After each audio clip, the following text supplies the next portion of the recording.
வீட்டை விட நாளின் பெரும்பகுதியை நான் எங்கள் தோட்டத்தில்தான் செலவிட்டேன்.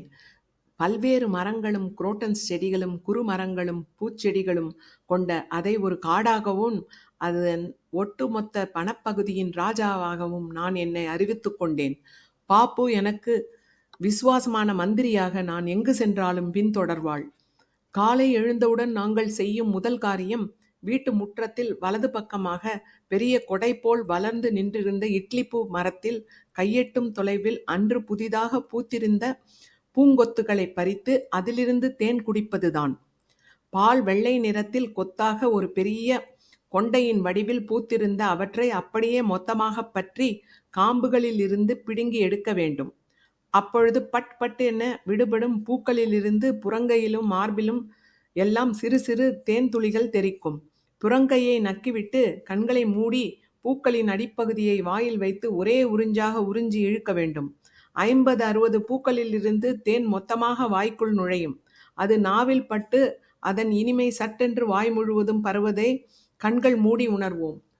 பாப்புவின் முகத்தை அப்பொழுது பார்க்க மிக அழகாக இருக்கும். நான் அதனாலேயே என்னை விட அவளுக்குத்தான் அதிக பூக்களை பறித்து கொடுத்தேன். எப்படி இருக்குடி என்று ஆர்வமாக அவளை கேட்பேன். அவள் தலையை மட்டும் சரித்து மும் என்பாள், முகத்தில் புன்னகை கூட இல்லாமல். பாப்கட் செய்யப்பட்ட அவள் தலை மட்டும் இடது பக்கம் ஆடும். ஒன்றுமே சொல்ல மாட்டா என்று நான் அவள் மீது கோபம் கொள்வேன். காலையில் சற்று பிந்தினாலும் தோட்டத்துக்கு வண்டுகளும் பட்டாம்பூச்சிகளும் எங்களை முந்திக் கொள்ளும். அதன் பின் பறிக்கும் பூக்களில் தேன் இருக்காது. ஆனால் மிக மிக லேசாக தித்திப்புடன் அது வழி புகுந்து வாய்க்குள் நுழையும் சில்லென்ற காற்று சில சமயங்களில் எனக்கு பிடிக்கும். பின் காலையில் எங்கள் வீட்டுக்கு வருபவர்கள் இட்லிப்பூ மரத்தின் கீழ் சிறு குவியலாக பூக்கள் உதிர்ந்து கிடப்பதை காண்பார்கள். ஆனால் சில நாட்களேயே இட்லிப்பூ இப்படி சீக்கிரம் உறிஞ்சி குடிப்பதால் அவை உடனே வீணாகிறது என்று நான் எண்ண துணங்கினேன். நாள் முழுக்க அதை குடிப்பதற்கு பற்றிய கற்பனையில் இருந்தேன். எனவே ஒரு கொத்தை மட்டும் பறித்து ஸ்கூல் பேக்கில் இட்டு கொண்டு செல்வேன். தோன்றும் பொழுதெல்லாம் அதன் பூக்கள் ஒவ்வொன்றாக எடுத்து அதில் இருக்கும் ஊசி முனை அளவு தேனை உறிஞ்சு கொள்ள.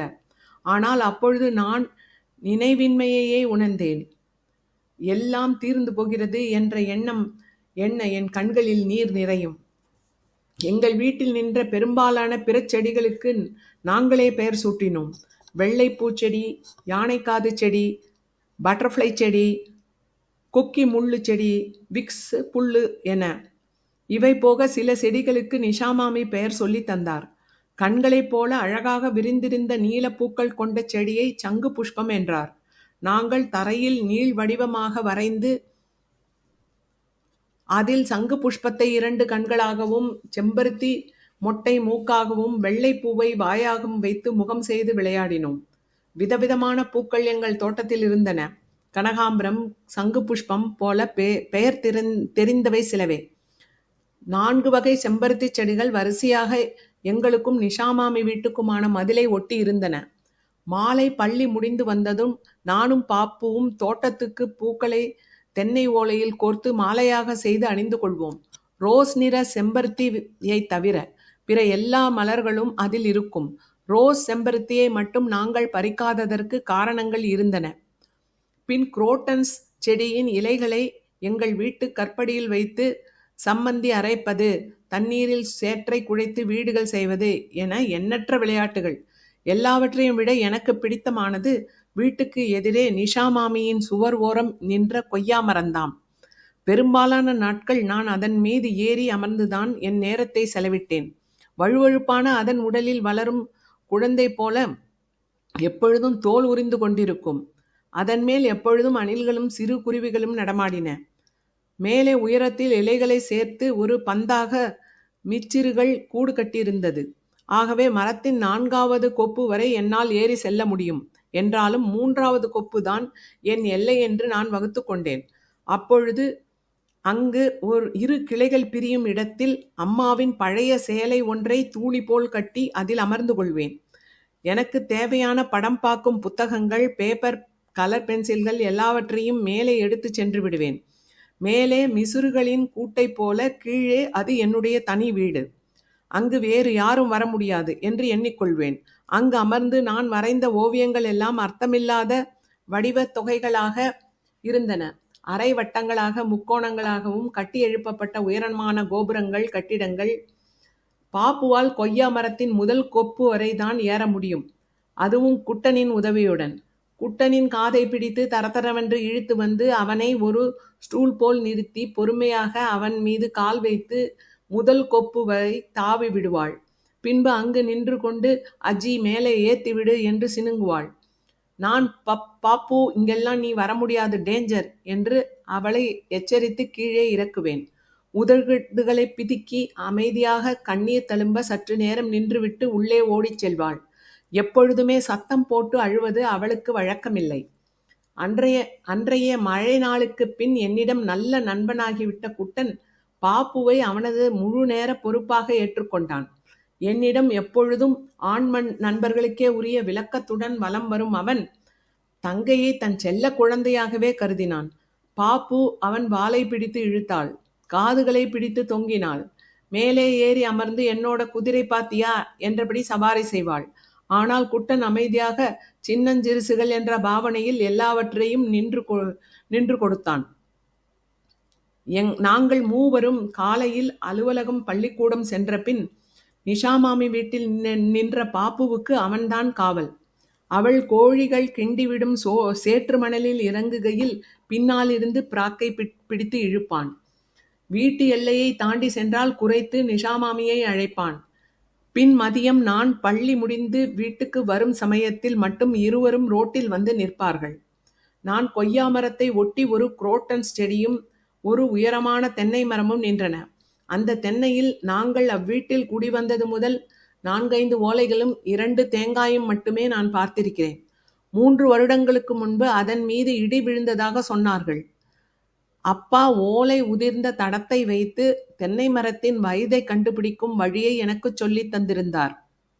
அதன்படி பார்த்தால் அம்மரத்தின் வயது 150 தாண்டி சென்றது. அவ்வளவு வயது வரை தென்னை மரங்கள் நிற்குமா என்ன? ஆனால் அது வான் நோக்கி வளைந்து வளைந்து சென்று எட்டி நிற்பதை பார்க்க மலைப்பாயிருக்கும். மெல்லிய காற்றில் கூட அதன் உச்சியும் அதில் காய்ந்து தொங்கிய 2 தேங்காய்களும் அச்சமூட்டும் வகையில் முன்னும் பின்னும் அசைந்தாடும். கொய்யா மரத்தின் மேலிருந்து நிஷாமாமியின் வீட்டை முழுதாக பார்க்க முடியும். மாலையில் பள்ளி முடிந்து அதே சீருடையில் நிஷா அக்கா ரோஸ் நிற செம்பருத்தி செடியை ஒட்டிய மதிலருகே கண்ணாடியுடன் வந்து நிற்பாள். அந்த செம்பருத்தி அவள் தலையில் வைத்துக் கொள்வதற்காக. அவளே நட்டு வளர்த்தது. விடுமுறை நாட்களில் கூட அவள் சீருடை அணிந்தபடி அந்த சிறு கண்ணாடியில் மணிக்கணக்கில் தன் முகத்தை பார்த்தபடி செலவிடுவாள். அந்த வீட்டில் அவள் பார்ப்பதற்கு அருகதையான வேறொன்றும் இல்லை என்பது போல். நிஷா அக்கா நல்ல அழகு. வெள்ளையான நீள்வட்ட முகமும் அழகிய புருவங்களும் நீளமான முடியும் அவளுக்கு இருந்தது. அவள் அப்பொழுது 9வது வகுப்பு படித்து கொண்டிருந்தாள். முகத்தில் பருக்கள் தோன்ற துவங்கி இருந்தன. அதுவே அவளுக்கு வாழ்க்கையில் மிகப்பெரிய கவலையாக இருந்தது. கண்ணாடியை அதை மீள மீள பார்த்து பொறுமினாள். வெகு நாட்கள் நான் நிஷா அக்காவைத்தான் அழகில் வரையறை வைத்திருந்தேன். எந்த பெண்ணை பார்த்தாலும் நிஷா அக்காவின் பாதி அழகு, முக்கால்வாசி அழகு என்று கணக்கிடுவேன். அம்மா யாருடனாவது நடிகைகளை பற்றி பேசினால் நிஷா அக்கா மாதிரி அழகாமா என்று கேட்டு மண்டையில் குட்டு வாங்கினேன். வீட்டிலும் தோட்டத்திலும் பெரும் பகுதி அம்மணமாக அலைந்த நான் நிஷா அக்கா பள்ளி விட்டு வருவதைக் கண்டால் பாய்ந்து சென்று ட்ரௌசர் அணிந்து கொள்வேன். நிஷா அக்கா பெயரால் தான் நாங்கள் அவர்கள் வீட்டில் எல்லாவற்றையும் அழைத்தோம். நிஷா மாமி, நிஷா வீடு, நிஷா வீட்டு கோழி, நிஷா வீட்டு மென்வெட்டி என எல்லாவற்றிலும் அவள் பெயர் படிந்திருந்தது. நிஷா மாமியின் உண்மையான பெயர் கூட எங்கள் யாருக்கும் தெரிந்திருக்கவில்லை. ஒருவேளை அம்மாவுக்கு தெரிந்திருக்கலாம். ஆனால் அம்மா அவரை மரியாதை நிமித்தமாக நிஷாம்மா என்றே அழைத்தார். அவர் பதிலுக்கு அஜிமா என்று. நிஷா அக்காதான் எங்களுக்கு செம்பருத்தி பூவின் நடுவில் உள்ள மெல்லிய நூலை பிரித்தெடுப்பதை காட்டித் தந்தார். பூவின் அடியில் விதை போல இருந்த அந்த பகுதியில் இருந்து ஒரு நுனியில் 5 சிறு வெல்வெட் திரிகளாக பிரிந்து நின்ற பகுதியை இணைத்தது அந்த நூல். சற்று பலமாக ஊதினால் அருந்துவிடும் அந்த நூலை அவள் மிக திறமையாக அவளது நீண்ட நகங்களைக் கொண்டு பிரித்து காட்டினாள். அவளது முகம் அப்பொழுது அபார கூர்மையுடன் கவனத்தில் குனிந்திருக்கும். நகங்கள் அழகாக கத்தி போல அந்த மெல்லிய நூலையும் அதைச் சுற்றிய இழையையும் பிரித்தெடுக்கும். அத்தனை துல்லியம்! அதை காணும்போது என்னுள் ஒருவகை அச்சம் கலந்த குறுகுறுப்பு தோன்றும். எவ்வளவு முயன்றும் என்னால் கடைசி வரை அதை பிரித்தெடுக்க முடியவில்லை. பத்மநாபபுரம் என்ற அந்த சிற்றூரே மொத்தமாக ஒரு பெரிய கோட்டை மதிலுக்குள் பத்திரமாக இருந்தது. ஊருக்கு நடுவில் ஒரு மாபெரும் வெள்ளை யானை போல ராஜாவின் பழைய அரண்மனை எழுந்து நின்றது. அதன் விலாப்புறத்தில்தான் எங்கள் வீட்டுக்குச் செல்லும் சாலை. ராஜா அரண்மனையில் இருந்தே தேரோட்டம் பார்ப்பதற்காக அமைக்கப்பட்ட மாடம் நேராக எங்கள் வீட்டுக்கு எதிரில் தோட்டத்தை பார்த்து திறந்திருந்தது. அப்படி வரிசையாக அரண்மனையை சுற்றி பல மாடங்கள். காலங்களுக்கு ஏற்ப மாறிவரும் ஊரை அமைதியாக பார்த்தபடி அவை திறந்து கிடக்கும். மாலையில் நானும் அப்பாவும் கலை, இலக்கியம், பண்பாடு என விவாதித்து கொண்டே நீண்ட நடைகள் சென்று ஊரின் எல்லா ஊடு வழிகளையும் கண்டடைந்து தொலைந்து மீண்டோம். ஊருக்கு வெளியே 4 திசைகளிலும் சென்று அதன் எல்லைகளைக் கண்டோம். தென்கிழக்கு எல்லையில் பெரிய நீலகண்டசாமி கோவிலும் அதையொட்டி நடுவே மண்டபத்துடன் கூடிய அழகிய குளமும் உண்டு. பழைய ஊர் மக்கள் பெரும்பாலும் அங்குதான் குளித்தனர். வடகிழக்கே ஆளரவம் இல்லாமல் தனித்து கிடந்த பெருமாள் குளம். அதன் கரையில் ஒரு மாபெரும் அரசமரம் ஒன்று அதன் அமைதியில் இலைகள் சிலிர்த்து முணுமுணுத்தபடி நின்றது. பெருமாள் குளத்துக்கு அப்பால் வாழைத்தோப்புகள்தான். வரப்பின் வழியாக வெகு தூரம் நடந்து சென்றால் எங்கிருந்து வந்தது என்று தெரியாமல் ஊரின் கோட்டை மதில் சுவர் சுற்றி கொண்டு வந்து அங்கு நிற்கும். அதன் வாசல் வழியே ஏறி கடந்து சென்று பார்த்தால் மேலும் வாழைத்தோப்புகள். தொலைவில் எழுந்து நிற்கும் நீல மலைத்தொடர் வரை அவை விரிந்து செல்லும். எப்பொழுதும் பலமாக வீசும் காற்றில் கண்ணெட்டும் தொலைவு வரை வாழை மரங்கள் கிழிந்த இலைகள் படபடக்கும். வடக்கே மருந்து கோட்டை என்றழைக்கப்பட்ட மலைமேல் அமைந்த கோட்டை ஒன்று உண்டு. அங்கு நெடுந்தூரம் ஏறிச் சென்றால் முன்பு ராஜா காலத்தில் பீரங்கிகளுக்கு வெடிமருந்து செய்த இடத்தை காணலாம். செல்லும் வழியெங்கும் சப்பாத்தி கள்ளியும் திருகு கள்ளியும் இருபுறமும் 2 ஆள் உயரத்துக்கு வளர்ந்து நிற்கும்.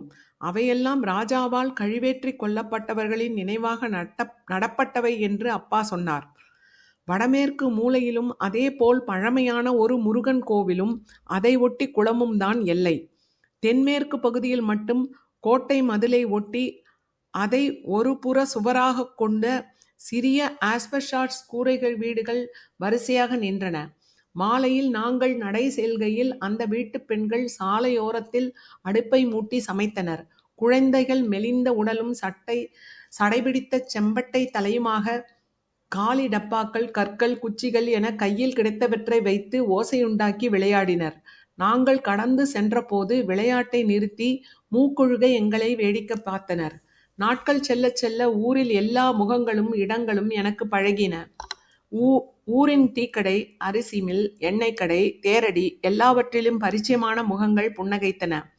சிலர் பிள்ளை இப்பெல்லாம் கொள்ளாமா என்று பூடகமாக நலம் விசாரித்தனர். நான் ஓ சுகந்தன்னே என்று புன்னகையுடன் பதில் கொடுத்தேன். வெள்ளிக்கிழமை மாலை நிஷாமாமி அருகில் இருக்கும் கிருஷ்ணன் கோவிலுக்கு அழைத்துச் செல்வார். அங்கு பெண்களும் ஓட்டைப்பல் சிறுமிகளும் எல்லாம் வரிசையாக அமர்ந்து ராம ராம ராம பாகிமாம் என்று திரும்ப திரும்ப பாடினார்கள். சில பெண்கள் பார்க்க அழகாக கூட இருந்தார்கள். நான் குளிர்ந்த சந்தனத்தை நெற்றியில் அணிந்து கொண்டு அங்கிருந்த ஆலமரத்தடியில் அமர்ந்து வருவோர் போவோரை வேடிக்கை பார்ப்பேன்.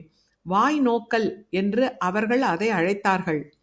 ஞாயிற்றுக்கிழமைகளின் மத்தியம் அப்பாவுடன் சென்று கோவில் குளத்தில் குளிப்பது, மாலையில் அம்மா மற்றும் பாப்பாவுடன் நால்வராக நெடுந்தூர நடை செல்வது என நாளடைவில் எங்களுக்குள் ஒரு வழக்கம் உருவானது. ஆரம்பத்தில் எங்கள் குடும்பத்தை சற்று வினோதமாக பார்த்த ஊர் மக்கள் இப்பொழுது எங்களுக்கு வெகுவாக பழகி கொண்டார்கள். அம்மாவின் தயக்கமில்லாத புன்னகையும் அதற்கு ஒரு முக்கிய காரணம். அந்த பகுதி பெண்கள் அப்படி எளிதாக புன்னகைப்பதில்லை. அப்படி புன்னகைத்தால் ஒன்று அவர்கள் ஏழையாக இருக்க வேண்டும், நிஷா மாமியைப் போல, அல்லது சற்று நினைவு பிசகு கொண்டவராக இருக்க வேண்டும், எங்கள் தெருமுனை வீட்டில் வசித்த 90 வயது அம்மாச்சி போல. வழக்கமான இடங்களுக்கு உரிய மெல்லிய சோம்பலும் சலனமின்மையும் அந்த ஊரில் இருந்தது. சில சமயம் ஒரு சிறிய சலிப்பாகவும் சில சமயம் ஒரு பாதுகாப்புணர்வாகவும் நான் அதை உணரத் துவங்கினேன். பெரும்பாலான நேரங்களில் நான் கொய்யா மரத்தில் என் தனி வீட்டிலோ அல்லது ஏதாவது மரத்தடியில் மூலையிலோ அமர்ந்து எண்ணங்களின் கற்பனையில் ஆழ்ந்திருந்தேன். நெடு நேரம் சமயம் போவது அறியாமல் அப்படியே அமர்ந்துவிட்டு இருட்டிய பின் வீடு வந்து சேர்ந்தேன். அப்போதெல்லாம் அம்மா, எங்கே போயிருந்த அஜி, இவ்வளோ நேரமா தேடுறது என்று பதத்தற்றுடன் வினவினார். எப்போ நோக்கியாலும் எந்தோ ஆலோசனை தன்னே அஜிமா, விழிச்சாலும் விழிக்கேக்கில்ல என்றார் நிஷா மாமி. நான் பெரும்பாலும் அப்பா சொல்லும் கதைகளிலோ அல்லது நான் புகைப்படங்களில் கன்ற நிலப்பரப்புகளிலோ சஞ்சரித்து கொண்டிருந்தேன். எங்கள் தோட்டமும் கொஞ்சம் கொஞ்சமாக ராஜாவும் மந்திரியும் இல்லாமல் கைவிடப்பட்டது. பாப்புவுக்கு அப்பொழுது என் விளையாட்டு துணை தேவையாக இருக்கவில்லை. அவளே தனியாக தோட்டத்தில் சொந்தமாக பூக்கள் ஆராய்ச்சி, மண் ஆராய்ச்சி என்று இறங்கிவிட்டிருந்தாள். அவள் தரையில் அமர்ந்து மண்ணை கிளறி தோண்டி உழுது என எதை செய்து கொண்டிருந்தாலும் 10 அடி தள்ளி குட்டன் படித்திருந்தான். ஒரு பார்வை அவள் மீது வைத்தபடி. அவள் வண்டுகளை முகர்வதும் மண்ணை அள்ளி தலைக்கு மேல் எறிவதும் அவனுக்கு பிடிப்பதில்லை. மெல்லிய குறைப்பில் தொலைவில் இருந்தே தன் அதிருப்தியை வெளிப்படுத்தினான். பாப்புவும் அதை கேட்டு நடந்து கொண்டாள். அதையும் மீறி சந்தேகம் எழுந்தால் அவனே எழுந்து அருகில் வந்து பார்வையிட்டான். பாப்பு என்னிடம் அதிக விளையாடாமல் ஆனதற்கு இன்னொரு காரணமும் இருந்தது. ஒரு முறை அவை என்னை ஆர்வமாக விளையாட அழைத்த போது ஏதோ காரணத்திற்காக நான் சற்று எரிச்சல் அடைந்து அவளை பிடித்து தள்ளினேன். நிலை தடுமாறி கீழே விழுந்த அவள், நான் செத்து போயிட்டேன் போ என சொல்லி கண்களை மூடி நாக்கை வெளியே துரித்து கொண்டு வெறும் மண் தரையில் படுத்து கொண்டாள். எனக்கு அங்கனம் ஏனென்றறியாமல் மேலும் கோபம் மூண்டது. அப்படியே கெட என்று விட்டு அங்கிருந்து எழுந்து சென்று விட்டேன். நெடுநேரம் கழித்து இருட்டிய பின் அம்மா பாப்புவை தேடி குரல் கொடுத்த போதுதான் சட்டென்று நினைவு வந்து செம்பருத்தி செடியருகே ஓடி சென்று அவளை தேடினேன். அவள் அதே இடத்தில் அதே போல் அசையாமல் தோட்டத்தின் கும்மிருட்டில் படுத்திருந்தாள். அவளது அசைவற்ற பாதங்கள் மற்றும் நிழலுக்கு வெளியே மங்கிய ஒளியில் தெரிந்தன. நான் எண்ணங்கள் அற்று மனம் பதற அவளை நோக்கி ஓடினேன். அவள் அதே போல் நாக்கை துருத்தியபடி கண்கள் மூடி கிடந்தாள். என்னடி இங்கே இப்படி கிடக்கே என்று அழுவது போல குரல் உடைய அவளை திட்டி உலுக்கினேன். அவள் அப்பொழுதும் அசையவில்லை. நான் அவளை பற்றி எழ செய்தபோது மெல்ல கண்ணை திறந்தாள். நீதான் என்னை எழுப்ப வரவே இல்லை என்று அவளது உணர்ச்சியற்ற பிடிவாத குரலில் பதிலளித்தாள். அதன்பின் பல நாட்கள் பலமுறை நான் அச்சம்பவத்திற்காக அவளிடம் மன்னிப்பு கேட்டுக்கொண்டே இருந்தேன். ஓய், என்ன இவ்வளவு வேணா, எப்படி வேணா அடிச்சுக்கடி, மன்னிச்சிடுறி என்பேன். அவள் பதிலுக்கு, எனக்கு கோபமெல்லாம் இல்லை என்பாள்.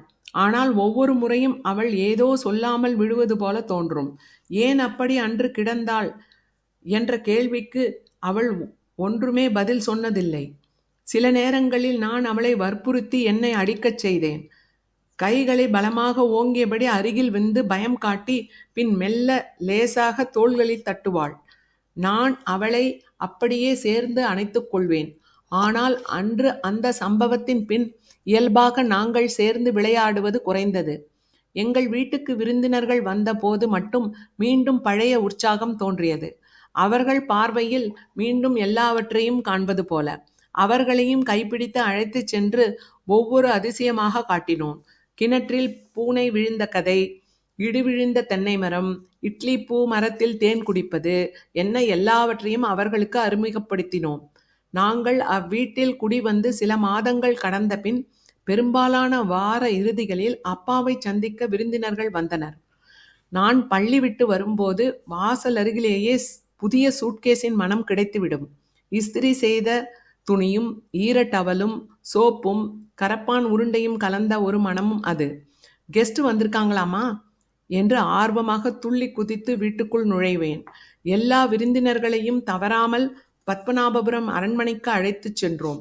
பலமுறை சென்றதால் அரண்மனையின் ஒவ்வொரு மூலை முடுக்கும் எங்களுக்கு தெரிந்திருந்தது. பல சமயம் விருந்தினர்களை அப்பா எங்கள் இருவரிடமே ஒப்படைத்து கூட்டிச் செல்ல சொல்வார். அவர்களுக்கு தெரியாததே இல்ல போங்க என்பார். நானும் உற்சாகமாக ராஜாவின் மூலிகை கட்டில், 4 புறமும் திரும்பும் குதிரை தூக்கு விளக்கு, முதல் கடைசியாக அந்த பாழடைந்த கிணறு வரை எல்லாவற்றையும் காட்டி போர் வாள்களையும் சித்திரவதை கருவிகளையும் நுட்பமாக விவரித்து அழைத்து வருவேன்.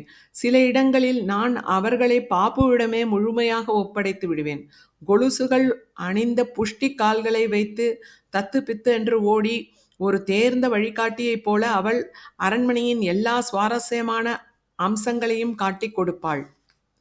தாத்தா, இங்க பாத்தியா, இங்கதான் ராணியோட கக்கூஸ், இங்கதான் அவங்க ஆய் போவாங்க. இங்க பாரு, இந்த ஓட்டை வழியாத்தான் ராஜா ராணி எல்லாம் டான்ஸ் அக்கா ஆடுறதே வேடிக்கை பார்ப்பாங்க. இதுதான் ராஜாவோட ஜட்ஜ் ரூம். கண்ணாடி பாத்தியா? வார இறுதி நாட்கள் பெரும்பாலும் அவ்வாறு கழிந்தன. மற்ற நாட்கள் ஓய்வு நேரங்களில் நான் வினோதமான பழக்கத்தை தொடங்கி இருந்தேன். கைகளில் கிடைக்கும் எந்த பேப்பரையும் சடசடவென மடித்து கப்பலாக செய்து விடுவேன். அதற்கு முன்னாலும் அவ்வப்போது கப்பல்கள் செய்து அங்கங்கே விட்டு செல்வது உண்டு. என்றாலும் எப்போதோ அது ஒரு பழக்கமாக மாறியது. பல சமயங்களில் நான் அதை உணர்வதே இல்லை. பேப்பரை கையில் எடுத்து சில கணங்களுக்குள் ஏதோ சிந்தனையில் மூழ்கி இருக்கும் போதே என் கைகளுக்குள் கப்பல் ஒன்று வந்திருக்கும். சில நாட்களிலேயே இவ்வாறு செய்த கப்பல்களை எல்லாம் ஒரு ஃபைலில் போட்டு சேகரிக்க தொடங்கினேன். பின் அந்த ஃபைல்களை ஒவ்வொன்றாக பெருகி நிறைந்தன. எல்லா பேப்பரையும் இப்படி கப்பல் செஞ்சு செஞ்சு போடுறான் ஜெய், பைத்தியம் பிடிச்ச மாதிரி என்று அம்மா சற்று அச்சத்துடன் அப்பாவிடம் புலம்பினார். அவன் ஏதோ செஞ்சுட்டு போறான் விடு, யூஸ் பண்ண பேப்பர் தானே எல்லாம் என்று அப்பா சமாதானம் சொன்னார். ஒரு நாள் அப்பா, அஜிக்குட்டிக்கு இந்தா இதில் நீ உன்னோட திங்ஸ் எல்லாம் போட்டு வச்சுக்க என்ன என்று எனக்கு ஒரு பழைய கரும்பச்சை நிற சூட்கேஸை அளித்தார். மொத்தமாக ஒரு சூட்கேஸ் கிடைத்ததன் பரவசம் என்னை முழுவதுமாக ஆட்கொண்டது. அந்த சூட்கேஸுக்கு ஒரு குட்டி சாவியும் இருந்தது. எங்கு வேண்டுமானாலும் அதை பூட்டி எடுத்து கொண்டு போகலாம் என்பதே எனக்கு பெரும் கிளர்ச்சியை அளித்தது. ஒவ்வொரு நாளும் அதை பலமுறை திறந்து பார்த்து கொண்டேன். சூட்கேஸின் மூடியை ஒட்டிய மேலடுக்கில் நான் அதுவரை வரைந்த ஓவியங்களையும் எங்கள் வீட்டுக்கு வந்த விதவிதமான கிரீட்டிங் கார்டுகளையும் அடுக்கி வைத்தேன். கீழடுக்கில் முழுக்க நான் செய்த கப்பல்களால் நிரப்பினேன். அதற்குள் நூற்றுக்கணக்காக பெருகியிருந்தன அவை. அடுத்த பெருமழையில் போது அவை அத்தனையும் புறப்பட தயாராக இருந்தன. ஆயிரக்கணக்கான கப்பல்கள் மழை வெள்ளத்தில் ஒரே நேரம் அணிவகுத்து செல்லும் அந்த காட்சியை நான் என்னுக்குள் பலமுறை ஓட்டி பார்த்தேன். எங்கள் வீட்டில் தொடங்கி ஊர் முழுவதும் தொலை தூரங்களுக்கு அவை மிதந்து பரவி சென்றடைவதை, கோட்டை மதில்களையும் கடந்து வேளிமலை வரை. அந்நாட்களில் ஒன்றில்தான் நான் பள்ளியிலிருந்து வீடு திரும்பிய போது அந்த இளஞ்சிவப்பு நிற கிரீட்டிங் கார்டு வீட்டில் காத்திருந்தது. கனடாவிலிருந்து முத்துலிங்கம் சார் அனுப்பிய அந்த வாழ்த்து அட்டையை அன்று மதியமே அலுவலகம் விட்டு வீடு வந்திருந்த அம்மா நிஷா மாமியின் வீட்டிலிருந்து வாங்கி வைத்திருந்தார். அஜி, உனக்கு கிரீட்டிங் கார்டு ஒன்று வந்திருக்கு, போய் பாரு என்றார். சமையல் அறைக்குள் நுழைந்த என்னிடம் சாதாரணமாக. நான் செல்லும் பொழுது பின்னாலிருந்து அவர் குரல், கனடாவிலிருந்து என்ற ரகசியத்தை போகிற போக்கில் உதிர்க்கும் அவரது வழக்கமான குறும்புடன் ஒலித்தது. நான் மாடிப்படி இருட்டறை வழியாக ஓடி அப்பாவின் அறையை நோக்கி விரைந்தேன். முத்துலிங்கம் சார் உலகம் முழுவதும் பயணம் செய்தவர் என்று அப்பா சொல்வார். ஆப்பிரிக்காவில் பழங்குடிகளுடனும் ஆப்கானிஸ்தானில் பாலைவனங்களிலும் அவர் தன் வாழ்க்கையை கழித்தார் என்பார். இப்பொழுது அவர் இருந்த நாட்டின் பெயர் கனடா. அங்குதான் நயகரா என்றும் உலகிலேயே மிகப்பெரிய நீர்வீழ்ச்சி உண்டு. அதன் அகலத்துள் மொத்த பத்மநாபபுரத்தையே அடக்கிவிடலாம்.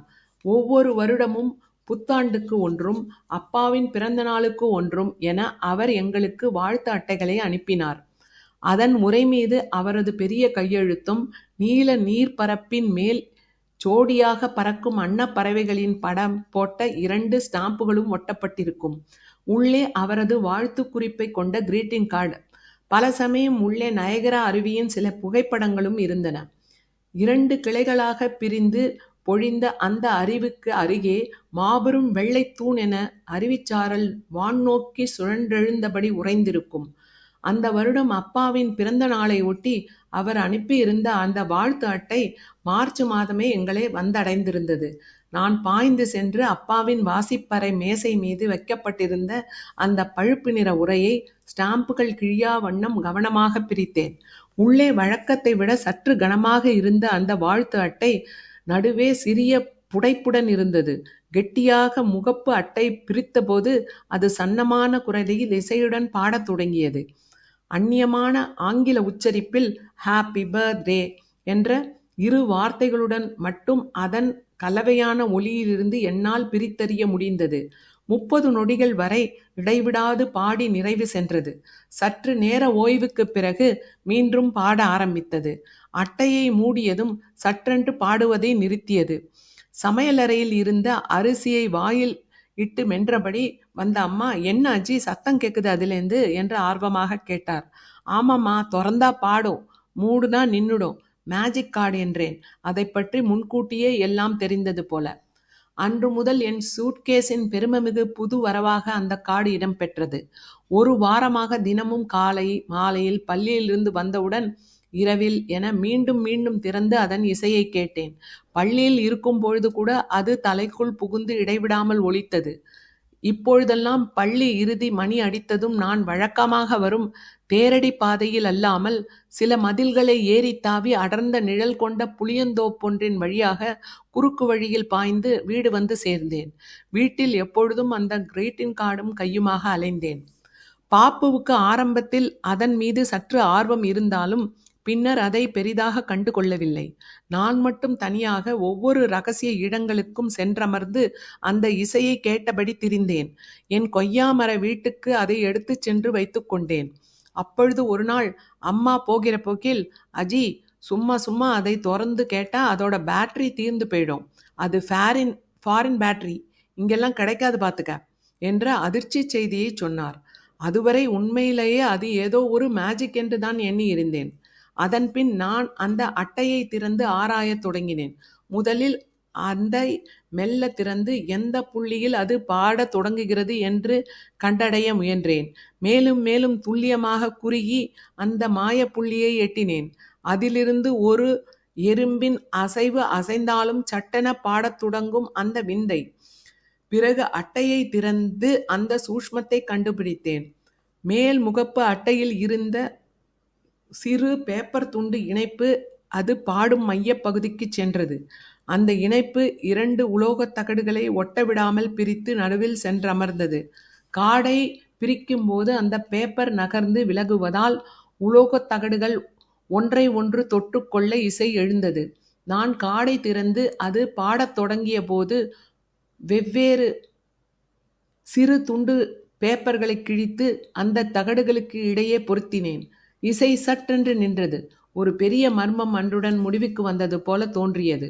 ஆனால் அதன்பின் அந்த கார்டு எனக்கு மிகவும் அணுக்கமாக ஆனது. நான் சொன்னதை கேட்கும் ஒரு குழந்தை போல. ஆகவே நான் பார்த்து கொள்ள வேண்டிய ஒன்று. இப்பொழுதும் நான் அது பாடாமலேயே அதன் உள்ளே திறந்து பார்க்கவும் ஆராயவும் முடிந்தது. இனி தேவையான போது மட்டும் அவ்விசையை கேட்டுக்கொள்ளலாம். மெல்ல நான் வைத்த அந்த சிறிய பேப்பர் துண்டை விலக்கி இசையின் தொடக்கத்தை மட்டும் ஒலிக்க விடுவேன். பின்னர் உடனே மீண்டும் அதை உடனே பொருத்தி நிறுத்திவிட்டு மிச்சத்தை கற்பனையில் கேட்டேன். அரை நொடிக்கும் குறைவாக அந்த ஒரு சிறு கணம் போதும். ஒரு ஸ்வரம். அதன்பின் அந்த சாத்தியமே போதும் என்றானதைப் போல நான் அதை கேட்பதையே விட்டுவிட்டேன். என்றாவது வளர்ந்த பின் வாழ்க்கையின் முக்கியமான தருணங்களில் அதை கேட்டுக்கொள்ளலாம் என்று எண்ணினேன். அந்த இளஞ்சிவப்பு கிரீட்டிங் கார்டு மௌனமாகவே என்னுடன் இருக்கத் தொடங்கியது. பத்மநாபபுரத்தில் வெயில் காலம் ஆரம்பமானது. பசுமையான ஊரெல்லாம் வெயில் காலத்தின் உஷ்ணம் அந்த வருடம் கடும் வெக்கையாக பரவியது. ஈரப்பதம் கொன்ற காட்டில் புழுக்கம் ஏறி ஏறி சென்றது. உடலெங்கும் வியர்வையின் ஈரத்துடன் பிசுபிசுத்தது. கைகளால் முகத்தில் வியர்வையை துடைக்கும் பொழுது அது மேலும் ஈரமானதைப் போல தோன்றியது. மக்கள் எல்லாம், ஏழைகளும் பணக்காரர்களும், வாயால் கீழுதட்டை குவித்து முகத்தை நோக்கி காற்றை ஊதி வியர்வையை தணிக்க முயன்றனர். ஊரை சுற்றிய குளங்கள் கொஞ்சம் கொஞ்சமாக வற்றத் தொடங்கின. நீலகண்டசாமி கோவில் குளம் இப்பொழுது முழுவதுமாக வற்றி பாசி அடர்ந்து குளிக்கும்படியாக இல்லை. பெருமாள் குளத்தில் பாசி படிந்த 3வது 4வது படிக்கட்டுகள் கூட நீர் வற்றி வெளியே தெரிய அவை வெயிலில் காய்ந்து செம்பழுப்பாகி கிடந்தன. அப்பால் குலையெடுக்கப்பட்ட வாழை வயல்களில் இலைகள் சருகாகி மேலும் மேலும் சத்தத்துடன் காற்றில் படபடத்தன. கரையோரம் நின்ற அந்த மாபெரும் அரசமரம் இப்பொழுது இலைகளை ஒவ்வொன்றாக உதிர்த்து மொட்டை மரமாக ஆகி அமைதியானது. பெருமாள் குளத்தின் நடுவில் கடும் கோடையில் நீர் வற்றும் போது மட்டும் தெரியும் அந்த பாறையும் இப்பொழுது நன்றாக வெளியில் தெரிந்தது. அதில் அரைகுறையாக செதுக்கப்பட்டிருந்த ஆதிசேஷன் மேல் படித்திருந்த விஷ்ணுவின் உருவும் குளத்தில் அலையடிக்கும் நீர்ப்பரப்பு சென்று சென்று தொட்டு மீண்டது. தொலைதூரத்தில் தெரியும் பசுமையான நீல மலைகள் கூட இப்பொழுது மொத்தமாக புற்கள் காய்ந்து பழுப்பு நிறத்தில் அங்கங்கே பற்றி எரியும் காட்டு தீ போல புகையெழ உடல் கருகி பூதங்கள் போல கோரமாக காட்சியளித்தன. வடக்கிலிருந்து அவற்றின் பெருமூச்சைப் போல எழுந்த அனல் காற்று ஊருக்குள் புகுந்து தகித்தது. இரவில் அந்த காட்டுத்தீ கீழ்வானில் இருளில் அந்தரத்தில் மிதந்து எரிவது போல தோன்றும். ஊரை சுற்றிய சாலைகளில் எல்லாம் கோடை காலத்தின் தொடக்கத்தில் களமடித்த பின் எஞ்சிய வைக்கோலை கொண்டு வந்து பரப்பி இருந்தனர். வாகனங்களும் காலடிகளும் பட்டு வைக்கோலில் இருந்து உதிரும் மிச்ச நெல்லை கடைசியாக பெருக்கி அள்ளுவதற்காக அவ்வாறு செய்தனர். பரப்பிய வைக்கோலின் மேல் நடந்து சென்றபோது சாலை எங்கிருக்கிறது என்று தெரியாமல் ஒவ்வொரு அடியும் ஏமாற்றி உள் சென்று பதிய மேகத்தில் நடப்பது போல தோன்றும். சரக் சரக் என்று சத்தம் எழ அதில் ஓடிப்பிடித்து விளையாடினோம். வியர்வையில் ஆடைகள் உடலில் நனைந்து ஒட்ட அதில் விழுந்து புரண்டோம். சில தினங்களில் கோடை விடுமுறை அறிவிக்கப்பட்டது. இலைகள் உதிர்ந்து காய்கள் மட்டும் நின்று ஊரெல்லாம் பஞ்சு பிசறுகளை பரப்பிய இலவ மரத்திடம் விடை பெற்று நான் வீடு வந்து சேர்ந்தேன். அதுதான் அப்பள்ளியில் எனக்கு கடைசி நாள் என்று அப்பொழுது எனக்கு தெரிந்திருக்கவில்லை. எங்கள் வீட்டிலும் தோட்டத்திலும் கூட கோடையின் விளைவுகள் தெரிய ஆரம்பித்தன. பாதையோரத்தில் தழைத்திருந்த புற்களும் தொட்டால்வாடி செடிகளும் சிறு பூஞ்செடிகளும் காய்ந்து கரிந்தன. தெற்கு கோவிலை ஒட்டிய சில பெரிய செடிகள் கூட நீரூற்றாமல் பட்டு போயிருந்தன. என் கொய்யா மரத்திலும் இலைகள் சருகாகி உதிர்ந்தது. மேலே மிசிறுகள் வளைத்து கூடி பின்னியிருந்த இலைகளில் சில பச்சையாகவும் சில காய்ந்து சருகாகவும் எஞ்சின. அங்கிருந்து எறும்பு கூட்டங்கள் அவசரமாக தங்கள் வெள்ளை முட்டைகளை எடுத்துக்கொண்டு நாள் முழுவதும் அங்குமிங்கும் விரைந்தன. எங்கள் கிணற்றிலும் இப்பொழுது நீர் வற்றி ஆழத்துக்கு சென்றிருந்தது. அம்மா பல இணைப்புகளாக வாளியில் கயிற்றை சேர்த்து கட்டி நீட்டியிருந்தார். அடியாழத்தில் சென்று வாளி விழுந்த போதும் நீரை அள்ளி மேலெழுந்த போதும் அதன் சத்தம் வினோதமாக கிணற்று சுவர்களில் வெகுநேரம் எதிரொலித்தது. அது எதையோ சொல்ல விரும்புவது போல. கிணற்றுக்குள் எட்டி பார்க்கும்போது ஆழத்தில் கரிய நீர் எண்ணெய் போல பிசுபிசுப்புடன் அலையடித்தது. அதன் நடுவே கிணற்றின் வாய் ஒரு சிறிய வெண் வட்டமாக பிரதிபலித்தது. சிறிய கல் ஒன்றை எறிந்தால் அது வட்டம் பல வெண் திவலைகளாக பிரிந்து படபடத்தது. பின் மெல்ல ஒவ்வொன்றாக இணைந்து அமைதியானது. கிணற்றின் சுவர்களிலெல்லாம் சிறிய 1000 கால் அட்டைகள் பின்னி பிணைந்திருந்தன. சில மினுக்கும் கண்களுடன் மேலே வெளிச்சம் நோக்கி நெளிந்து ஊர்ந்தன. வெயிலின் கடுமை எல்லாரது முகங்களிலும் எதிரொலிக்கத் தொடங்கியது. வழக்கமாக புன்னகையில் மலர்ந்திருந்த நிஷாமாமி கூட இப்பொழுது சற்று சோர்வுடன் காணப்பட்டார். அடிக்கடி அடிப்படியிலிருந்து ஈஸ்வரா என்றபடி எழுந்து வந்து வீட்டின் வெளியே சேலையின் நுனியில் முகத்தில் வீசியபடி காற்று வாங்கினார். உள்ளுக்குள் ஏதோ அனலை தணிப்பது போல வாயை குவித்து காற்றை ஊதி வெளியிட்டார். நான் என் கொய்யா மரத்தின் வீட்டிலிருந்து நிஷாமாமி என்று அழைத்த போது மட்டும் புன்னகையுடன் வானரம் மரத்தி கேட்கிறியா என்று கேட்டு சிரித்தார்.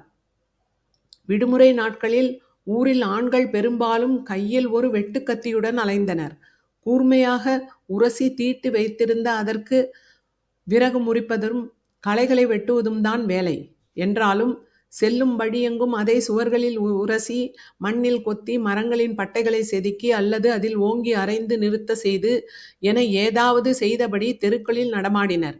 கண்ணுக்கு புலப்படாத யாரையோ அறை கூவது போல இருந்தன அவர்களது செயல்கள்.